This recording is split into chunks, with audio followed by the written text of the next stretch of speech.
Some people argue that beef doesn't have an important environmental impact, or at least not an important climate impact. One of the main arguments is that cattle mostly are raised on grasslands that people can't grow food on, and that they turn really important or valuable resources like grass and crop residues that people can't eat into high nutrition meat. Some people actually take this a step further, saying that if we just manage the land that cattle graze on better, that we could actually reverse the impacts of climate change. So while there is some truth to these arguments, the fact of the matter is that the majority of cattle is raised on grassland that actually can be used to grow food for people, or that could even be restored into wildlife habitat.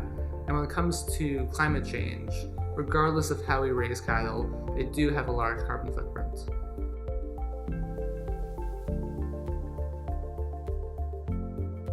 As the world's population and as incomes continue rising, especially in developing countries, beef consumption is only expected to keep increasing. That means that there will be increased greenhouse gas emissions from beef, and that pasture land may continue to encroach upon important wildlife habitat like forests and native grasslands.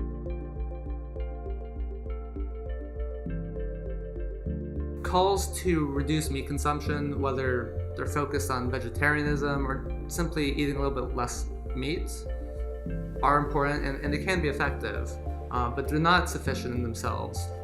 However much beef the world is eating, we want to produce it with as small an environmental impact as possible. That means producing it more intensively. That means growing and managing pasture land so it's more productive. It means feeding cattle specialized feed based off of corn and soy that help them really grow as productively as possible. And it also means giving them improved veterinary care so that they simply grow faster and bigger and healthier.